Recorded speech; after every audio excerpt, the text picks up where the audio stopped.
Imagine a world where the Nigerian naira returns to 400 naira to a dollar.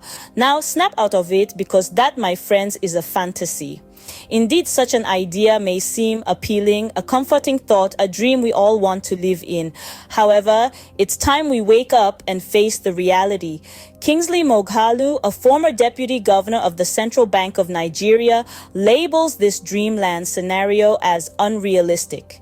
He argues that the exchange rate should mirror the naira's true market value, not an artificial rate kept afloat to appease political figures. Let's take a moment to unpack this. The value of a currency is not a mere number. It's a reflection of a nation's economic health, its global standing, and its people's prosperity. It's not something that can be manipulated without repercussions. It's not a political tool, but a vital economic indicator. Moghalu emphasizes that Nigeria needs to step up its game, to shift its focus on developing a value-added manufacturing export economy. This, he believes, could improve forex earnings beyond oil. This is not a unique notion. Many successful economies have diversified their income sources, making them more resilient to global market fluctuations. Moreover, Moghalu points out the elephant in the room, or should we say the power cut in the room. He highlights the urgent need to address the electricity shortage in Nigeria. This is not just about keeping the lights on.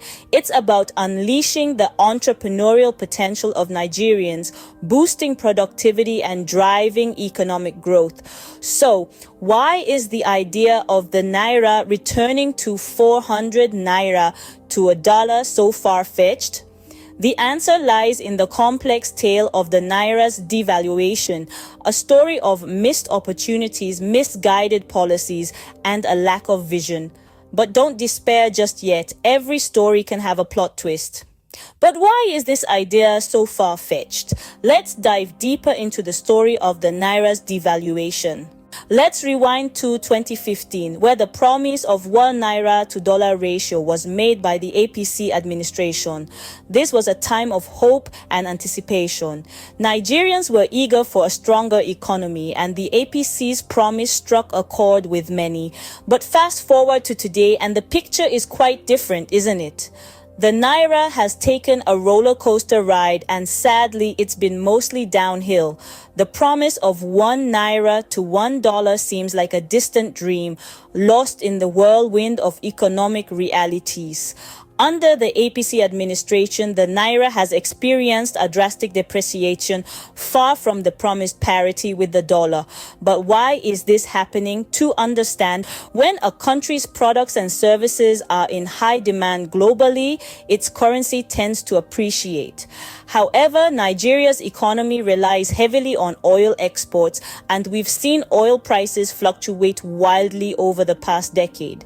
This, coupled with other economic issues, has resulted in a significant drop in the naira's value. Now, let's take a moment to consider the impact of this on everyday Nigerians. The cost of living has increased, making it harder for many to afford basic necessities. The price of goods and services, many of which are imported, has skyrocketed due to the weaker naira. But it's not just about the numbers, it's about the people behind those numbers.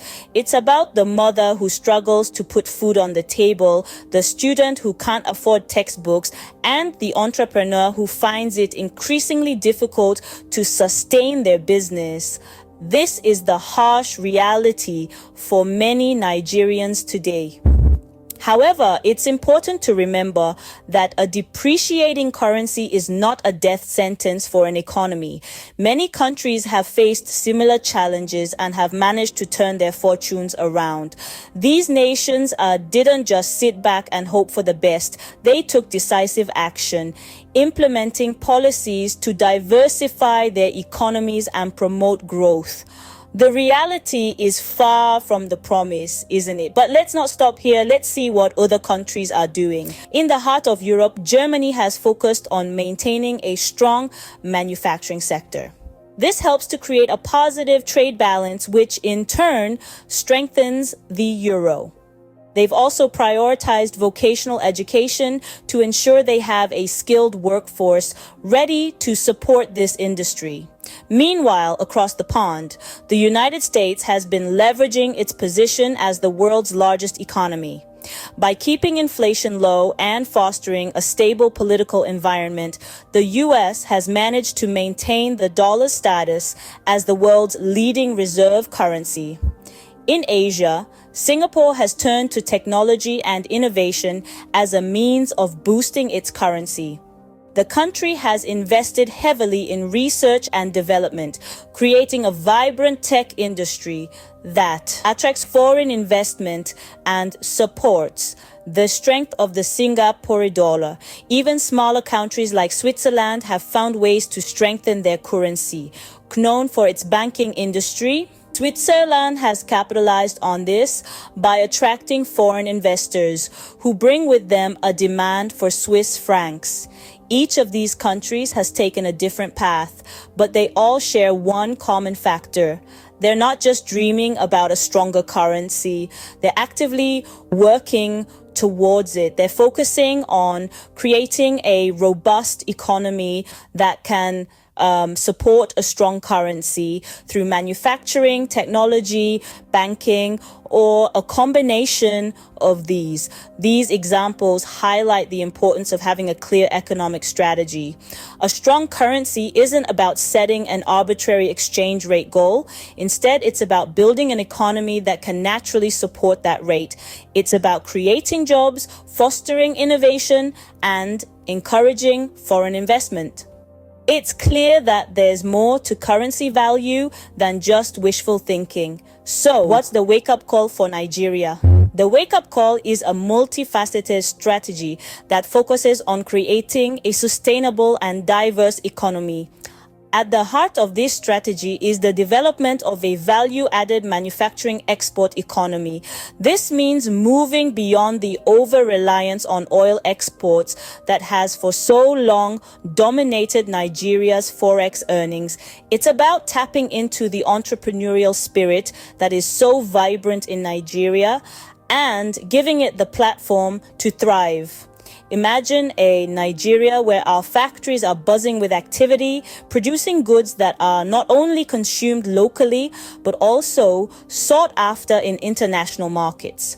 Products that are proudly stamped made in Nigeria, competing favorably on the global stage. This is not a pipe dream, but a viable path that has been trodden by many fast developing countries.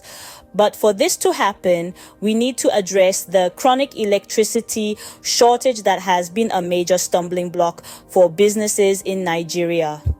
The importance of a reliable power supply cannot be overstated.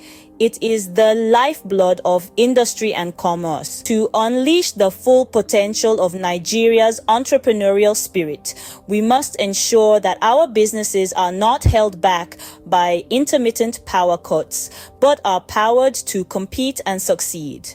We must also not neglect the need for a conducive business environment that encourages innovation and enterprise. This includes transparent and effective governance, robust infrastructure, and policies that foster growth and competitiveness. And let's not forget the role of education in all of this. We need to equip our young people with the skills and knowledge they need to drive this new economy. This includes not just formal education, but also vocational training and mentorship programs that nurture talent and foster creativity. It's a daunting task, but the first step is acknowledging the reality of the situation. Yes, it's a big task, but it's not insurmountable. With the right mindset, policies, and actions, we can transform Nigeria into a vibrant, diverse, and resilient economy. And in doing so, we can create a better future for all Nigerians. It's time to face the music. We've journeyed through the current realities of the naira, the impact of the APC's administration, and the strategies other countries are employing to fortify their currencies.